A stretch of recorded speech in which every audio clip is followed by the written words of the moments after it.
ಸ್ನೇಹಿತರೆ, ಇನ್ನು ಮುಂದೆ ನೀವು ಜಾತಿ ಮತ್ತು ಆದಾಯ ಪ್ರಮಾಣ ಪತ್ರನ ಪಡೆಯೋಕ್ಕೆ ಯಾವುದೇ ಕಚೇರಿಗೆ ಹೋಗಿ ಅಲ್ದಾಡೋ ಅವಶ್ಯಕತೆ ಇಲ್ಲ. ನಿಮ್ಮ ಮೊಬೈಲ್ನಿಂದನೇ ಆನ್ಲೈನಿಂದ ಅಪ್ಲೈ ಮಾಡಿ PDF ಫೈಲು ನಿಮ್ಮ ಇಮೇಲ್ ಐಡಿಗೆ ಸೆಂಡ್ ಮಾಡ್ಕೋಬಹುದು. ಅದು ಹೇಗಂತ ನೋಡೋಣ ಬನ್ನಿ. ಈ ವಿಡಿಯೋನ ಸ್ಕಿಪ್ ಮಾಡ್ದೇನೆ ನೋಡಿ, ಸಂಪೂರ್ಣವಾದಂತಹ ಮಾಹಿತಿ ಅರ್ಥ ಆಗುತ್ತೆ. ಸ್ನೇಹಿತರೆ, ಅಗತ್ಯವಾಗಿ ಬೇಕಾಗಿರುವಂಥ ದಾಖಲೆಗಳು self declaration, ID proof, address proof ಇವುಗಳೆಲ್ಲವೂ 200 KB ಒಳಗಡೆ ಇರಬೇಕು. ಈ ಎಲ್ಲ ದಾಖಲೆಗಳು PDF ಫೈಲಲ್ಲಿ ರೆಡಿ ಮಾಡಿ ಇಟ್ಕೊಂಡಿರಬೇಕು. ಮೊದಲನೇದಾಗಿ ನೀವು ಪ್ಲೇಸ್ಟೋರಿಂದ ಫೈರ್ಫಾಕ್ಸ್ ಅನ್ನೋ ಬ್ರೌಸರನ್ನು ಡೌನ್ಲೋಡ್ ಮಾಡ್ಕೋಬೇಕು. ಯಾಕಂದರೆ ಈ ಬ್ರೌಸರು ಆ ನಾಡ ಕಚೇರಿ ವೆಬ್ಸೈಟಿಗೆ ಕರೆಕ್ಟಾಗಿ ಸಪೋರ್ಟ್ ಮಾಡುತ್ತೆ. ಇದು ಡೌನ್ಲೋಡ್ ಮಾಡ್ಕೊಂಡಿದ್ದ ನಂತರ ಇದರಲ್ಲಿ ಸರ್ಚ್ ಮಾಡಬೇಕು ನಾಡ ಕಚೇರಿ ಅಂತ ಟೈಪ್ ಮಾಡಿ ಸರ್ಚ್ ಮಾಡಬೇಕು.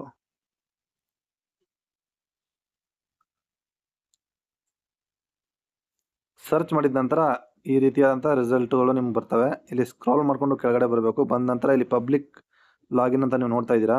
ಈ ಪಬ್ಲಿಕ್ ಲಾಗಿನ್ ಮೇಲೆ ಕ್ಲಿಕ್ ಮಾಡಬೇಕು.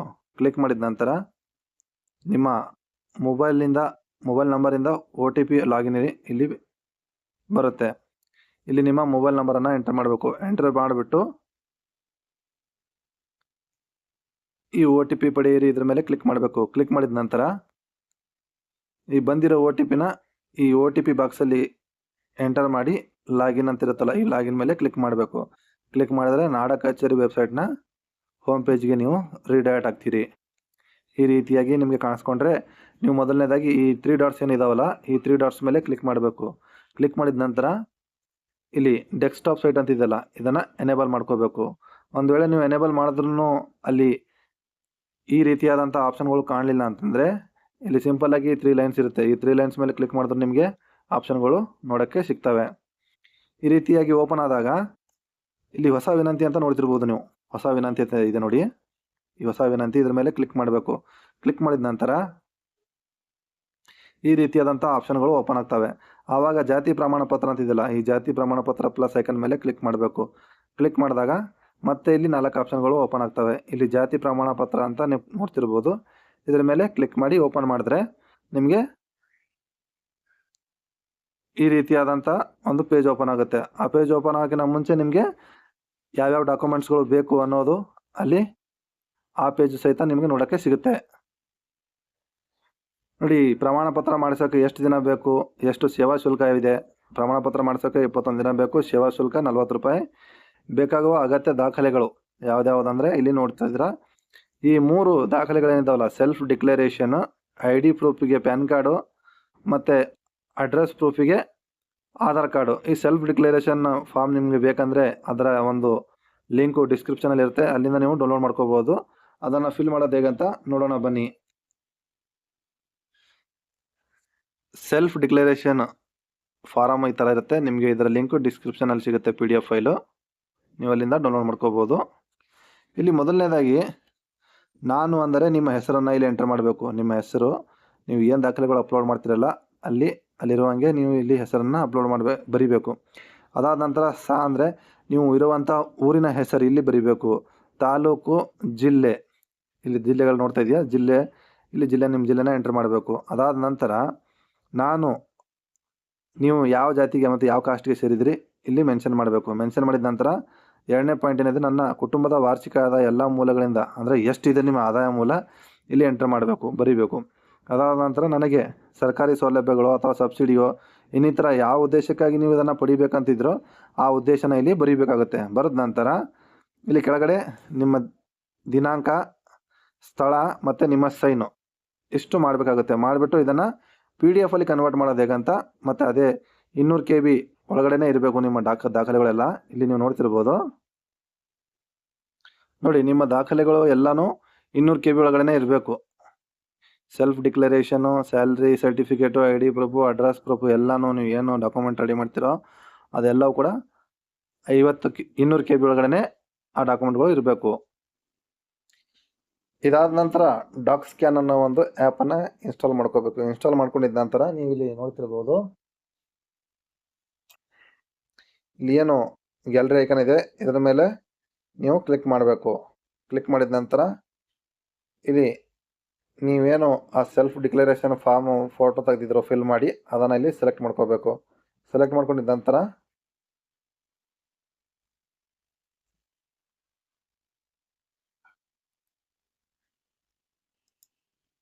ಈ ರೀತಿಯಾಗಿ ನಿಮಗೆ ನೋಡೋಕ್ಕೆ ಸಿಗುತ್ತೆ.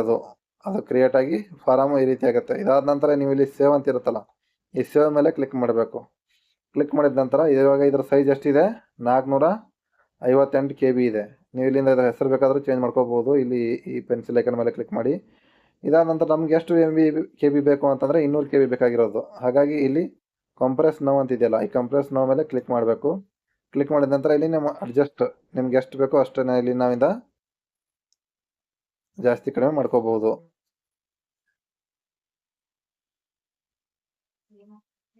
ನೋಡಿ 178 KB ಇದು ಕರೆಕ್ಟ್ ಆಯಿತು. ಇವಾಗ ಈ ಸೇವ್ ಮೇಲೆ ಕ್ಲಿಕ್ ಮಾಡಬೇಕು.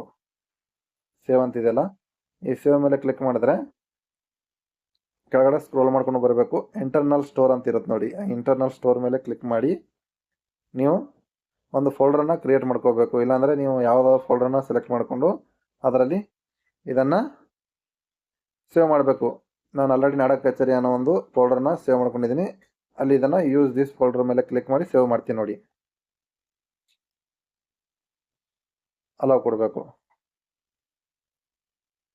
ಈ ರೀತಿಯಾಗಿ ನಾನು 200 KB ಒಳಗಡೆ ಎಲ್ಲ ಫೋಲ್ಡರ್ಗಳು ಎಲ್ಲ ಫೈಲ್ಗಳು ರೆಡಿ ಮಾಡ್ಕೋತೀನಿ. ನೀವು ಕೂಡ ಇದೇ ರೀತಿಯಾಗಿ ರೆಡಿ ಮಾಡ್ಕೋಬೇಕು. ರೆಡಿ ಮಾಡ್ಕೊಂಡಿದ್ದ ನಂತರ ನೀವು ಪಡಿತರ ಚೀಟಿಯನ್ನು ಹೊಂದಿದ್ದೀರಾ ಅಂತ ಕೇಳುತ್ತೆ. ಆವಾಗ ನಾವಿಲ್ಲಿ ಇಲ್ಲ ಅನ್ನೋ ಒಂದು ಆಪ್ಷನ್ ಮೇಲೆ ಟಿಕ್ ಮಾಡಿ ಮುಂದುವರಿಸಿ ಅಂತ ಕ್ಲಿಕ್ ಮಾಡಬೇಕು. ಕ್ಲಿಕ್ ಮಾಡಿದ ನಂತರ ಇಲ್ಲಿ ಮುಂದುವರಿಸಿ ಅಂತ ಇರುತ್ತಲ್ಲ, ಮುಂದುವರಿಸಿ ಕ್ಲಿಕ್ ಮಾಡಬೇಕು. ಕ್ಲಿಕ್ ಮಾಡಿದ್ರೆ ನಮ್ಮದು ಏನು ಪೇಜ್ ಇದೆಯಲ್ಲ, ನಾಡಕ ಕಚೇರಿ ಪೇಜು DBT ಕರ್ನಾಟಕ ಇದಕ್ಕೆ ರೀಡೈರೆಕ್ಟ್ ಆಗುತ್ತೆ. ಇವಾಗ ನಾವು ಅಲ್ಲಿ ಕನ್ನಡ ಲ್ಯಾಂಗ್ವೇಜಲ್ಲಿ ಈ ಪ್ರಮಾಣ ಪತ್ರ ಬೇಕಂತ ಸೆಲೆಕ್ಟ್ ಮಾಡ್ಕೊಂಡಿದ್ದೀವಿ. ಎಲ್ಲಿ ನೋಡಿ ಈ ರೀತಿ ಪೇಜ್ ಓಪನ್ ಆದಾಗೆ ನಾವಿಲ್ಲಿ ಕನ್ನಡ ಇಂಗ್ಲೀಷ್ ಇಲ್ಲಿಂದನೇ ನೀವು ಸೆಲೆಕ್ಟ್ ಮಾಡ್ಕೋಬೇಕು. ನಿಮ್ಗೆ ಯಾವ ಭಾಷೆಯಲ್ಲಿ ಪ್ರಮಾಣ ಪತ್ರ ಬೇಕು ಅಂತ. ನಾವು ಕನ್ನಡ ಸೆಲೆಕ್ಟ್ ಮಾಡ್ಕೊಂಡಿದ್ದೀವಿ, ಹಾಗಾಗಿ ಇಲ್ಲಿ ನಮಗೆ ಕನ್ನಡ ಪ್ರಮಾಣ ಪತ್ರ ಬರುತ್ತೆ. ಇದಾದ ನಂತರ ನಿಮ್ಮ ಹೆಸರನ್ನು ಆಧಾರ್ ಕಾರ್ಡಲ್ಲಿ ಯಾವ ರೀತಿಯಾಗಿರುತ್ತೆ ಅದೇ ರೀತಿಯಲ್ಲಿ ಕನ್ನಡದಲ್ಲಿ ಬರೀಬೇಕು. ಬರೆದ ನಂತರ ನಿಮ್ಮ ಆಧಾರ್ ನಂಬರನ್ನೆಲ್ಲ ಎಂಟರ್ ಮಾಡಿ ಈ ಚೆಕ್ ಬಾಕ್ಸ್ ಮೇಲೆ ಟಿಕ್ ಮಾಡಿ ಸಬ್ಮಿಟ್ ಮಾಡಬೇಕು. ಸಬ್ಮಿಟ್ ಮಾಡಿದಾಗ ನಿಮ್ಮ ಆಧಾರಲ್ಲಿರುವಂತಹ ಎಲ್ಲ ಡೀಟೇಲ್ಸ್ಗಳು ಇಲ್ಲಿ ಆಟೋಮೆಟಿಕ್ ಆಗಿ ಬಂದುಬಿಡ್ತವೆ. ಒಂದು ವೇಳೆ ತಪ್ಪಿದ್ರೂ ಸಹಿತ ನೀವು ಇಲ್ಲಿ ಎಂಟರ್ ಮಾಡ್ಕೋಬೋದು. ಎಂಟರ್ ಮಾಡ್ಕೊಂಡಿದ್ದ ನಂತರ ಇಲ್ಲಿ ಅರ್ಜಿದಾರರ ಹೆಸರು ಇರುತ್ತಲ್ಲ, ಈ ಅರ್ಜಿದಾರರ ಹೆಸರು ಇದ್ರ ಮೇಲೆ ಕ್ಲಿಕ್ ಮಾಡಿದ್ರೆ 4 ಆಪ್ಷನ್ಗಳು ಇಲ್ಲಿ ನಮಗೆ ನೋಡೋಕೆ ಸಿಗ್ತವೆ. ಒಂದು ವೇಳೆ ಹುಡುಗಿ ಆಗಿದ್ದರೆ ಅವಳು ಮದುವೆ ಆಗಿಲ್ಲ ಅಂತಂದರೆ ಕುಮಾರಿ ಅಂತ ಸೆಲೆಕ್ಟ್ ಮಾಡ್ಕೋಬೇಕು. ಮದುವೆ ಆದರೆ ಕುಮಾರಿ ಅಂತ.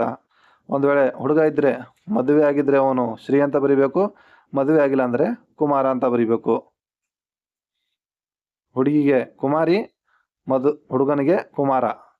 ಮತ್ತು ಅದೇ ರೀತಿ ಗಂಡ ಅಥವಾ ತಂದೆಯ ಹೆಸರಲ್ಲಿ ಇರ್ತಲ್ಲ, ಕೋಮು ಬಿನ್ ಅಂತಿರುತ್ತೆ. ಕೋಮ್ ಅಂದರೆ ವೈಫ್ ಆಪು, ಬಿನ್ ಅಂದರೆ ತಂದೆ. ಇದಾದ ನಂತರ ನಿಮ್ಮ ತಾಯಿ ಹೆಸರನ್ನ ಎಂಟರ್ ಮಾಡಬೇಕು. ವಿಳಾಸನ ನಿಮ್ಮ ಊರು, ತಾಲೂಕು, ಜಿಲ್ಲೆ, ಪಿನ್ ಕೋಡು ಮತ್ತು ಇಮೇಲ್ ID, ಮೊಬೈಲ್ ನಂಬರ್ನ ನೀವು ಇಲ್ಲಿ ಕಡ್ಡಾಯವಾಗಿ ಹಾಕಲೇಬೇಕಾಗುತ್ತೆ. ಇದು ಹೊಸ ಅಪ್ಡೇಟು. ಇದು ಹಾಕದೇನೆ ನಿಮಗೆ ಇಲ್ಲಿ ಮುಂದುವರಿಯೋಕ್ಕಾಗಲ್ಲ. ಇದನ್ನು ಇಮೇಲ್ ID ಮತ್ತು ಮೊಬೈಲ್ ನಂಬರ್ನ ಹಾಕಿ OTP ಕಳುಹಿಸಿ ಅಂತೇಳಿ OTPನ ಸೆಂಡ್ ಮಾಡಿಕೊಂಡು ಫಿಲ್ ಮಾಡಬೇಕು. ಫಿಲ್ ಮಾಡಿದ ನಂತರ OTP ಪರಿಶೀಲಿಸಿ ಅಂತಿರುತ್ತಲ್ಲ, ಇದ್ರ ಮೇಲೆ ಕ್ಲಿಕ್ ಮಾಡಬೇಕು. ಕ್ಲಿಕ್ ಮಾಡಿದಾಗ OTP ವೆರಿಫೈಡ್ ಸಕ್ಸಸ್ಫುಲಿ ಅಂತ ಬರುತ್ತೆ. ಇದಾದ ನಂತರ ಪ್ರಮಾಣ ಪತ್ರದ ವಿವರಗಳು, ಆಯ್ಕೆ, ನೀವು ಯಾವ ಕೆಟಗರಿಗೆ ಸೇರಿದವರಾಗಿದ್ದೀರಿ ಅಂತ ಇಲ್ಲಿ ಕೆಟಗರಿಗಳು ಎಲ್ಲ ಓಪನ್ ಆಗ್ತವೆ. ಆ ಕೆಟಗರಿನ ಸೆಲೆಕ್ಟ್ ಮಾಡ್ಕೋಬೇಕು. ಇಲ್ಲಿ ಆಟೋಮೆಟಿಕ್ಕಾಗಿ ಜಾತಿ ಕಾಣಿಸುತ್ತೆ, ಆ ಜಾತಿನ ಸೆಲೆಕ್ಟ್ ಮಾಡ್ಕೋಬೇಕು. ಇಲ್ಲಿ ನಾವು ಏನು ಸೆಲ್ಫ್ ಡಿಕ್ಲರೇಷನಲ್ಲಿ ಪ್ರಮಾಣ ಪತ್ರದಲ್ಲಿ ಎಷ್ಟು ಆದಾಯ ಇದೆ ಎಲ್ಲ ಮೂಲಗಳಿಂದ ಅಂತೇಳಿ ಹಾಕಿದ್ವಲ್ಲ ಅಷ್ಟೇ ಇಲ್ಲಿ ಎಂಟರ್ ಮಾಡಬೇಕು. ಎಂಟರ್ ಮಾಡಿದಾಗ ಇಲ್ಲಿ 3 ಉದ್ದೇಶಗಳು ನಿಮಗೆ ನೋಡೋಕೆ ಸಿಗ್ತವೆ. ಒಂದು ಉದ್ಯೋಗ ಅಥವಾ ನೌಕರಿ, ಇತರೆ 3 ಆಪ್ಷನ್ ಇರ್ತವೆ. ನಿಮಗೆ ಯಾವುದು ನೀವು ಉದ್ಯೋಗಕ್ಕೆ ಅಪ್ಲೈ ಮಾಡೋ ಟೈಮಲ್ಲಿ ಬೇಕು ಅಂತಂದರೆ ಅಲ್ಲಿ ಉದ್ಯೋಗನ ಸೆಲೆಕ್ಟ್ ಮಾಡ್ಕೋಬೇಕು. ಮತ್ತು ಶಿಕ್ಷಣಕ್ಕೆ ಸಂಬಂಧಪಟ್ಟಂತೆ ಬೇಕು ಅಂತಂದರೆ ಅಲ್ಲಿ ಶಿಕ್ಷಣನ ಸೆಲೆಕ್ಟ್ ಮಾಡ್ಕೋಬೇಕು. ಇತರೆ ಯಾವುದಾದ್ರೂ ಸರ್ಕಾರಿ ಸೌಲಭ್ಯಗಳನ್ನು ಪಡ್ಕೋಬೇಕಂತಂದರೆ ನೀವು ಇತರೆ ಅಂತ ಹಾಕಬೇಕು. ಹಾಕಿ ಇಲ್ಲಿ ಮುಂದುವರಿಸಿ ಅಂತಿದೆಯಲ್ಲ, ಈ ಮುಂದುವರಿಸಿ ಮೇಲೆ ಕ್ಲಿಕ್ ಮಾಡಿದ್ರೆ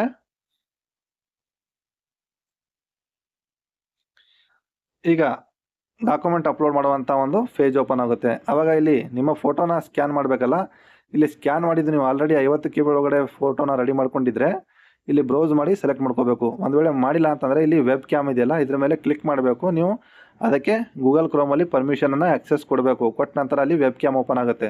ಓಪನ್ ಆದಾಗ ಇಲ್ಲಿ ಸೆರೆ ಹಿಡಿಯಿರಿ ಅಂತ ಕೆಳಗಡೆ ಒಂದು ಬಟನ್ ಬರುತ್ತೆ. ನಿಮ್ಮ ಫೋಟೋನ ಕರೆಕ್ಟಾಗಿ ಫ್ರೇಮಲ್ಲಿ ಬಂದಾಗ ಅಲ್ಲಿ ಸೆರೆ ಹಿಡಿ ಅಂತ ಕ್ಲಿಕ್ ಮಾಡಿದ್ರೆ ಫೋಟೋ ಸೆಲೆಕ್ಟ್ ಆಗುತ್ತೆ. ಸೆಲೆಕ್ಟ್ ಆದ ನಂತರ ಇಲ್ಲಿ ಸೈಡಲ್ಲಿ ನಿಮಗೆ ಫೋಟೋ ನೋಡೋಕೆ ಸಿಗುತ್ತೆ.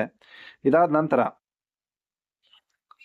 ಈ ಏನು 3 ಪ್ರಮಾಣ ಪತ್ರಗಳು ಏನು ಫಾರಮ್ಗಳು ಬೇಕಾಗಿದೆ ಅಂತ ಹೇಳಿದ್ನಲ್ಲ ನಾನು, ಸ್ವಯಂ ಘೋಷಣೆ, ಗುರುತಿನ ಚೀಟಿ, ವಿಳಾಸದ ಪುರಾವೆ, ಇವುಗಳು ಕಡ್ಡಾಯವಾಗಿ ಬೇಕೇ ಬೇಕಾಗ್ತವೆ. ಯಾಕಂದರೆ ಇಲ್ಲಿ ಸ್ಟಾರ್ ಚಿಹ್ನೆ ಮಾಡಿರುವಂಥವೆಲ್ಲ ಕಡ್ಡಾಯವಾಗಿ ಬೇಕು. ಅದು ಕೂಡ 200 KB ಒಳಗಡೆ ಇರಬೇಕು. ಇಲ್ಲಿ ಬ್ರೌಸ್ ಮೇಲೆ ಕ್ಲಿಕ್ ಮಾಡಬೇಕು. ಕ್ಲಿಕ್ ಮಾಡಿದಾಗ ನಿಮ್ಮ ಒಂದು ಏನು ಫೈಲ್ ಮ್ಯಾನೇಜರ್ ಇರುತ್ತೋ ಅದು ಫೈಲ್ ಮ್ಯಾನೇಜರು ಓಪನ್ ಆಗುತ್ತೆ. ಓಪನ್ ಆದ ನಂತರ ನೀವು ಯಾವ ಫೋಲ್ಡ್ರಲ್ಲಿ ಅದನ್ನು ನಿಮ್ಮ ದಾಖಲೆಗಳು ಸ್ಕ್ಯಾನ್ ಮಾಡಿ ಇಟ್ಟಿದ್ರೋ ಆ ಫೋಲ್ಡ್ರನ್ನು ಇಲ್ಲಿ ಓಪನ್ ಆಗುತ್ತೆ. ಓಪನ್ ಆದಾಗ ಯಾವುದು self ಡಿಕ್ಲರೇಷನು, PAN card, pay slip ಮತ್ತು ಆಧಾರ್ ಕಾರ್ಡ್ ಇದೆಯಲ್ಲ ಅದನ್ನು ಸೆಲೆಕ್ಟ್ ಮಾಡ್ಕೋಬೇಕು. ಸೆಲೆಕ್ಟ್ ಮಾಡ್ಕೊಂಡಿದ್ದ ನಂತರ ಇಲ್ಲಿ ಫೈಲ್ ಅಪ್ಲೋಡೆಡ್ ಅಂತ ಇರುತ್ತಲ್ಲ, ಇಲ್ಲಿ ಪ್ಯಾನ್ ಕಾರ್ಡ್ ಈ ಥರ ಕಾಣಿಸಿದ ನಂತರ ಇಲ್ಲಿ ಫೈಲ್ ಅಪ್ಲೋಡೆಡ್ ಮೇಲೆ ಕ್ಲಿಕ್ ಮಾಡಿದ್ರೆ ಈ ರೀತಿಯಾಗಿ ಫೈಲ್ ಅಪ್ಲೋಡೆಡ್ ಅಂತ ಕಾಣಬೇಕು. ಕಂಡ ನಂತರ ಇಲ್ಲಿ ಎಲ್ಲ ಲಾಸ್ಟಿಗೆ ಬಂದಾಗ ಇಲ್ಲಿ ಸಲ್ಲಿಸಿ ಅಂತ ಬಟನ್ ಇರುತ್ತೆ. ಸಲ್ಲಿಸಿ ಅಂತ ಬಟನ್ ಮೇಲೆ ಕ್ಲಿಕ್ ಮಾಡಿದ್ರೆ ನಿಮಗೆ RD ನಂಬರ್ ಜನ್ರೇಟ್ ಆಗುತ್ತೆ.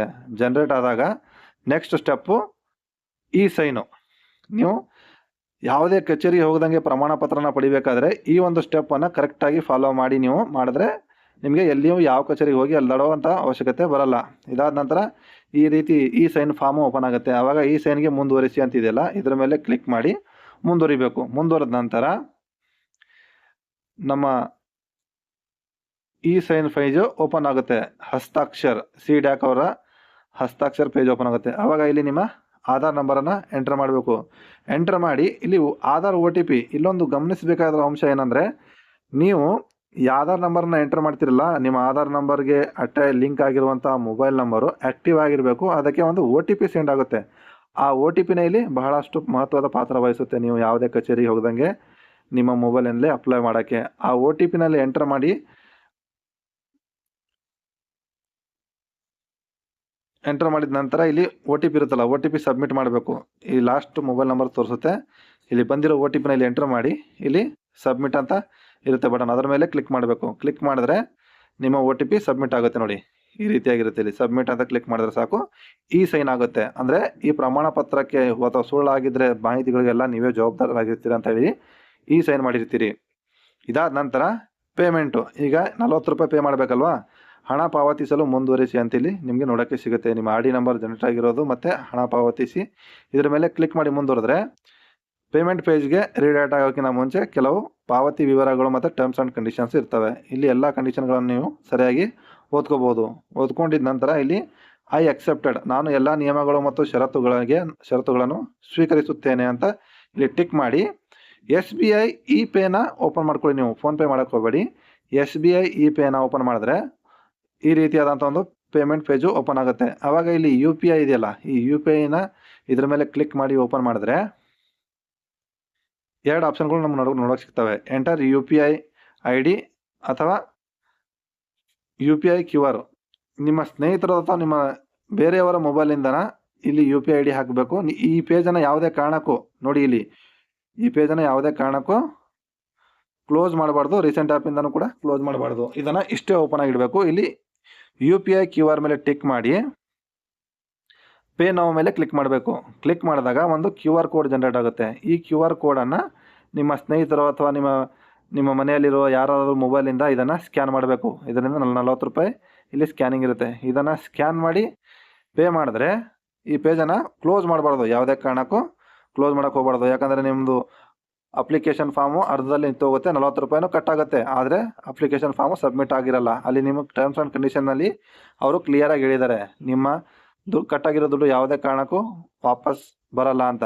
ಹಾಗಾಗಿ ಈ ಪೇಜನ್ನು ಕ್ಲೋಸ್ ಮಾಡ್ದೇ ಈ QR ಕೋಡನ್ನು ಸ್ಕ್ಯಾನ್ ಮಾಡಿ ಪೇ ಮಾಡಬೇಕು. ಪೇ ಮಾಡಿದ ನಂತರ ಇಲ್ಲಿ ಆಟೋಮೆಟಿಕ್ಕಾಗಿ ನಿಮ್ಮ ಪೇಮೆಂಟ್ ಆಗಿದೆ ಅಂತ ಪೇಜ್ಗೆ ರೀಡೈರೆಕ್ಟ್ ಆಗುತ್ತೆ.